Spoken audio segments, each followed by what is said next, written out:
From almost snapping Logan Paul's body in half to earning praise from the undefeated legend Jon Jones, this is why Yair Rodriguez should be scared of Alexander Volkanovski. Even Logan Paul can vouch for Volk being a terrifying fighter. The YouTube sensation decided to test his skills on the mat with none other than the featherweight champ himself, Alex the Great. And spoiler alert, it didn't go too well for Logan. Even though Logan's 6'2" and Volk is 5'6", the Australian really showed him who's boss in the grappling department. On his podcast, Impulsive, Logan straight up admitted that this guy's on a whole other level. His strength is off the charts, and when he got Logan in a body lock, it felt like his body was about to snap in half. Yeah, but it doesn't stop there. They were drilling the body triangle, where you wrap your legs around your opponent and squeeze the life out of them. But before they took it on, Volk said his legs were short, which is why he doesn't do this move often. But guess what? When they actually tried it, Logan almost ended up 6 feet under. Alex's jiu-jitsu skills really shine through, and Logan vowed never to do Brazilian jiu-jitsu again after that experience. Yair definitely doesn't want to mess with a guy like that. Logan's now a huge fan of the champ's fighting style and said he admires his toughness because of how he escaped a chokehold from Brian Ortega like it was nothing back during the UFC 266 main event. And Alex and Brian were throwing punches and kicks with evil intentions, and Brian even managed to cut Alex under his left eye with a jab. But the Great kept the fight going, relying heavily on his leg kicks. The action continued into round 2, and halfway through the round, Volkanovski unleashed a terrifying combination and tried to follow it up with a takedown, but Ortega was one tough opponent. Drama struck in round 3 when Brian caught Alex off balance with a punch and Alex fell backward. Ortega saw his opportunity and pounced, securing a mounted guillotine choke. It looked like game over for Volk, but somehow, someway he managed to escape. The crowd went nuts. Both fighters were covered in blood, scrambling to control the fight.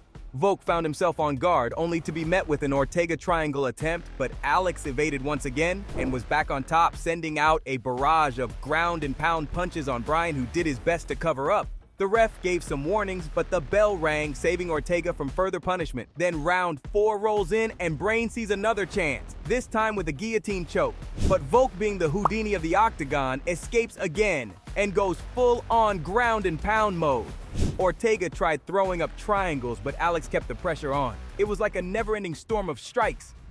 Finally, the siren sounded and the decision was in, and Alex was the winner. Fans were losing their minds, wondering just how Alex escaped that deadly guillotine choke. His head was turning purple for crying out loud. Fans were in awe of his ground and pound skills, calling them downright scary. They thought the fight should have stopped the moment a doctor asked Brian how many fingers he was holding up, and Brian just replied saying, "I don't know, 1 or 2?" He was just guessing at that point, and it was a dangerous battle. Volk's GNPs really messed with Ortega's head, and that's why he's gonna be Yair's worst nightmare. We've even got Max Holloway, the man himself, supporting Volkanovski's greatness. Max said that Alex is the best pound-for-pound fighter in the entire MMA world.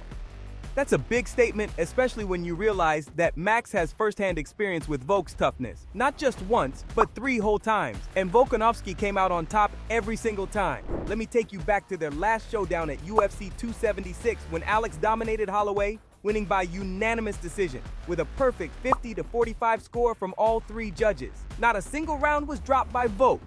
Not only that, but he also left Holloway with a scar that'll haunt him forever. But Rodriguez? This guy only faced Max Holloway once at UFC Fight Night 197, and let's just say it didn't end well for him. Holloway is known for setting an insane pace, which his opponents can never keep up with, and Yair was no exception. In the 3rd round, Holloway landed a devastating flying knee to Rodriguez's body, followed by a slick arm triangle submission attempt after Rodriguez tripped. There was a lot of damage on Rodriguez's face by the 4th round, including a nasty bruise under his right eye and a cut under his left.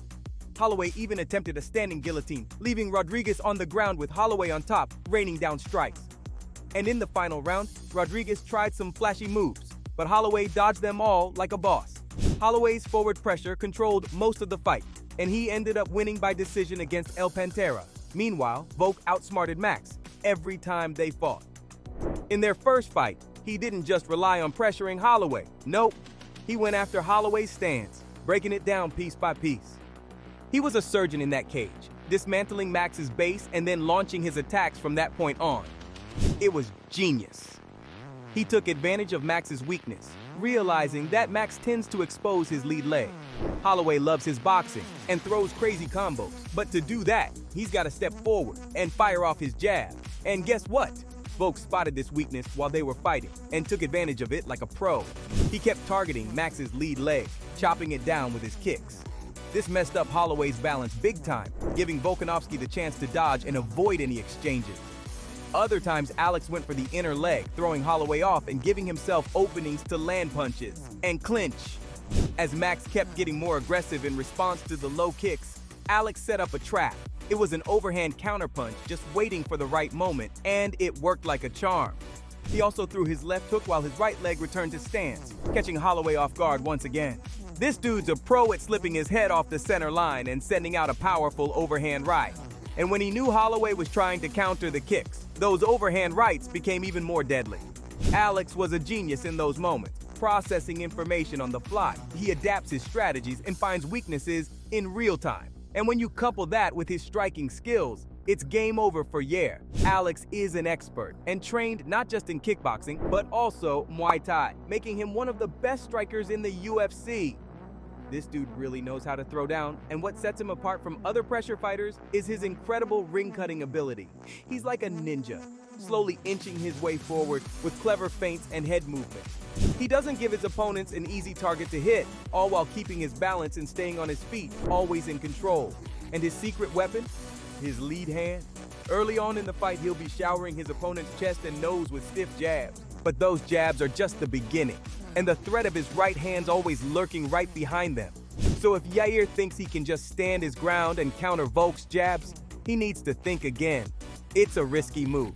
And unfortunately for Rodriguez, Alex also has more tricks up his sleeve to set up that lead hand. One of his favorites is bringing his right shoulder forward, squaring up his chest a bit. But squaring up's a huge no-no for any ordinary fighter. But Volk, he's not your average fighter. From this position, he's teasing his opponents, with the possibility of throwing a powerful right hand or hook.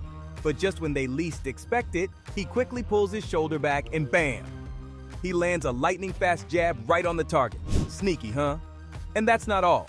He can also throw a mean left hook from this position. It's like a 1-2 punch combo that'll leave his rivals seeing stars. Trust me, he's got some serious firepower in those fists. And let's not forget about his money punch, the right hand. When Alex unleashes that bad boy, Yair better watch out. It's a thing of beauty, and sometimes all it takes is an overhand right after a jab, and his opponent goes crashing down to the canvas. Lights out for Yair, baby! Not to mention that Volk also went up against Islam Makhachev, who's tougher than all of Yair's opponents combined. That fight was a real nail-biter, and it was so close that some fans were calling it a robbery. Yeah, they thought Alex should have come out on top against undefeated champ Khabib Nurmagomedov's protege. Even Jon Jones couldn't help but praise the Australian powerhouse, saying he had nothing but respect for him and that Alex is a freaking badass. He had Islam on his back, but he kept talking the whole time, keeping his composure, not even freaking out once. Most people would have panicked, but not Alex. And Jones was very impressed. There's no denying that Alex has that winner mindset, which already puts him 10 steps ahead of Rodriguez. So, from earning praise from undefeated legend Jon Jones to almost snapping Logan Paul's body in half, that was why Yair Rodriguez should be scared of Alexander Volkanovski.